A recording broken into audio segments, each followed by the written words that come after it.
Good morning 11th class बच्चों। Last class में हमने नया चैप्टर स्टार्ट किया था, चैप्टर नंबर 5। चैप्टर का नाम है फैब्रिक अराउंड अस, या हमारे आसपास के जो हम लोग यूज़ करते हैं कपड़े, उनके बारे में हम लोग पढ़ रहे थे। तो बच्चों, हम लोगों ने कल देखा था कि हमारे पूरे दिन भर में हम लोग अलग अलग तरह के फैब्रिक्स यूज़ करते हैं।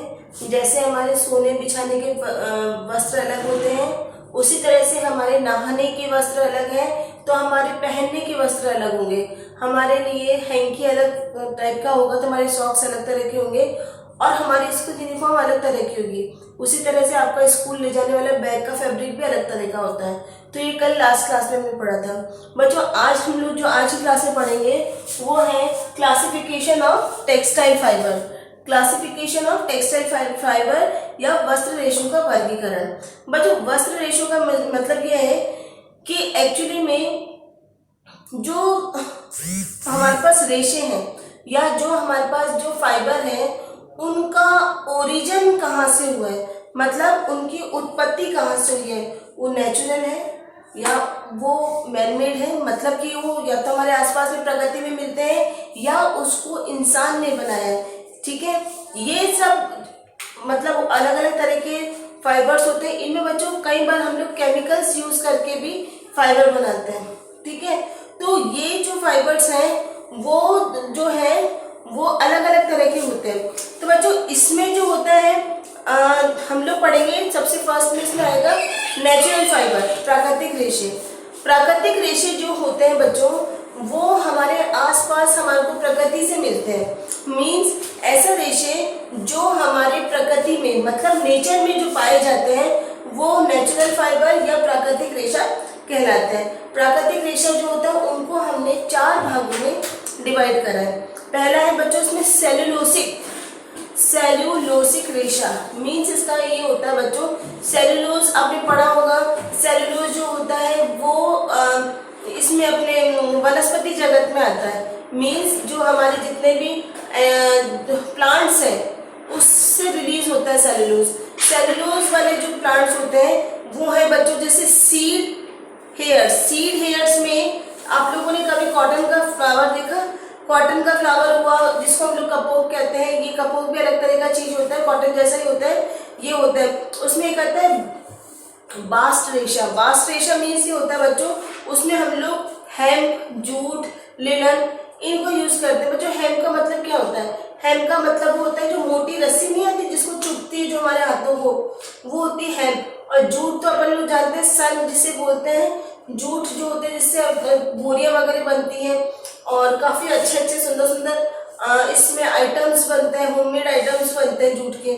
ठीक है, इसके बाद में बच्चों लीफ रेशा मीन्स होता है कि जैसे अनानास, सीसल, इन सब की लीव्स को मिला करके उनसे भी हमारे रेशे बनाए जाते हैं। और लास्ट में बच्चों ये हम लोग कौन सा पॉइंट पढ़ रहे हैं? सेलुलोसिक रेशा, जो सेलुलोज से बनते हैं। जिन रेशों में सेलुलोज पाया जाता है वो है। इसमें 4th पॉइंट है बच्चों नटहस्क रेशा मतलब होता है बच्चों जो नारियल का जो ऊपर की जो कोटिंग होती है, जो नारियल के जो अपन लोग फोड़ते हैं उससे पहले जो कवर्ड होता है, उससे भी बच्चों फाइबर बनाया जाता है।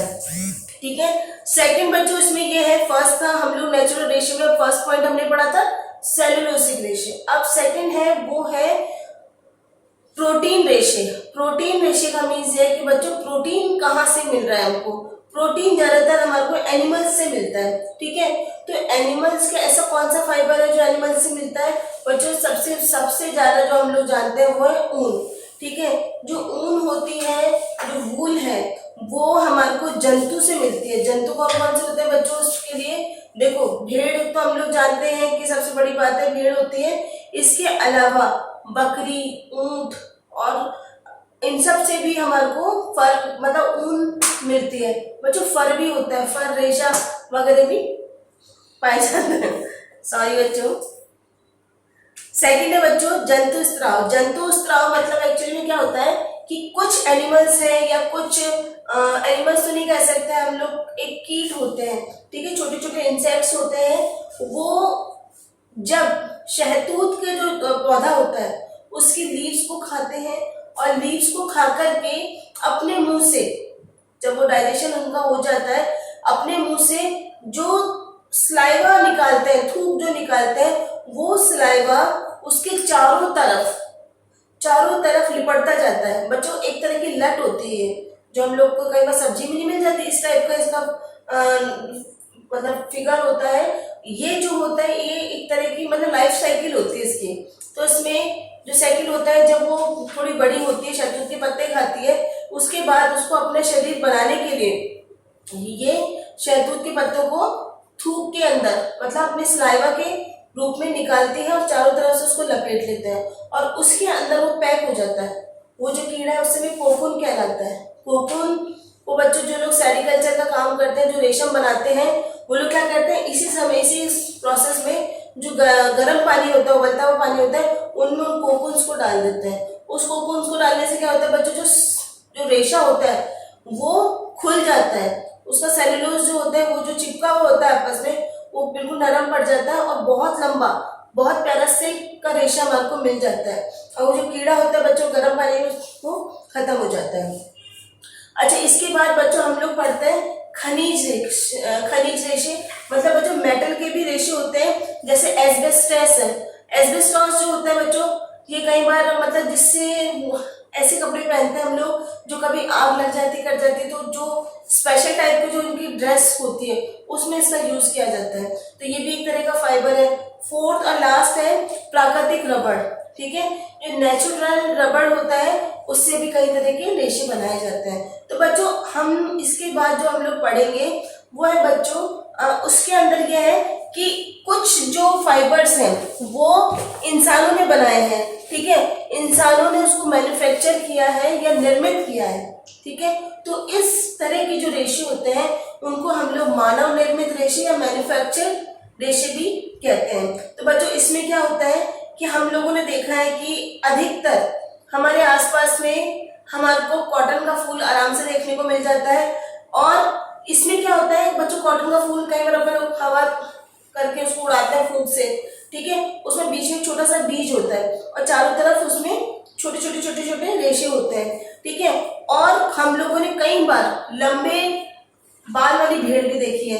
तो बच्चों क्या होता है कि सूत मतलब जो कॉटन का जो उड़ रहा है सब जगह वो, और जो लंबे बाल वाली जो भेड़ का जो बाल है उनसे भी हम लोग कपड़ा आसानी से बना लेते हैं। अब सोचो कितना लंबा प्रोसेस होता होगा कि उस फॉर्म से उस जो स्थिति में हम देख रहे हैं फूल के रूप में देख रहे हैं वो हमारे को पूरा ड्रेस के रूप में या कपड़े के रूप में कैसे मिलता है। बच्चों एक्चुअली में इसको समझना थोड़ा कठिन है। इसके लिए मानव ने क्या करा कि मैन्युफैक्चर करे, जो अपने आप उन्होंने जिस तरह की उनको डिमांड थी, जो उनको रेशे बनाने चाहते थे उसी तरह का उन्होंने रेशम के लिए फाइबर्स जो थे वो कलेक्ट करे। तो सबसे पहले जो मानव ने रेशा बनाया था, मैन्युफैक्चर्ड रेशा था या मानव निर्मित रेशा था, वो 18 सेंचुरी में बना था बच्चों।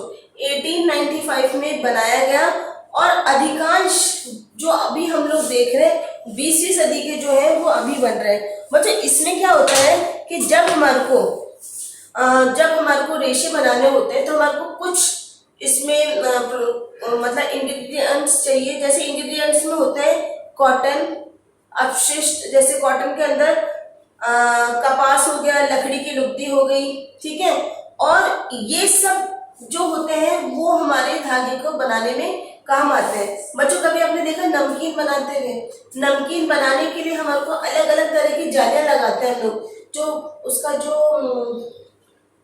ढांचा जो होता है मतलब जो उसका मोल्ड कह दो या फिर उसका जो बनाने का जो मशीन होती है उसके अंदर अलग अलग तरह की जालियां होती हैं। तो वैसे स्पिनिरेट होते हैं, स्पिनिरेट में हम लोग हमारा जो कच्चा रॉ मटेरियल है जिससे हमारे को धागा बनाना है वो डाल देते हैं और उनको उस छेद में से निकालते हैं, जितने मोटा आपको या जितना पतला आपको धागा चाहिए और जितना आपको लंबा या छोटा चाहिए।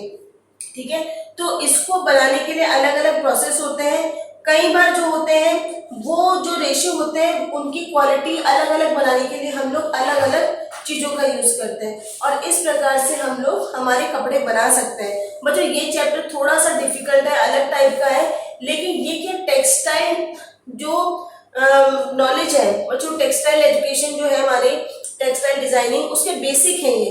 कि कपड़ा बनता कैसे है, कुछ एक अलग हट करके है बच्चों। ये सब कुछ आपको थोड़ा सा नया लगेगा, लेकिन यही एक चैप्टर है हमारे 11th क्लास में। इसके बाद टेक्सटाइल से रिलेटेड ना तो 11th में कुछ है, ना ही 12th में कुछ है बच्चों। इसमें कई अच्छी प्रैक्टिकल्स भी हैं, जैसे टाई एंड डाई का प्रैक्टिकल हुआ, बंदी जिसे हम लोग कहते हैं, बाटिक का हुआ, ये सब प्रैक्टिकल्स इसी के अंदर आते हैं। तो आज की क्लास में हम इतना ही पढ़ेंगे। नेक्स्ट क्लास में हम लोग इसके आगे का प्रोसेस पढ़ेंगे। Thank you.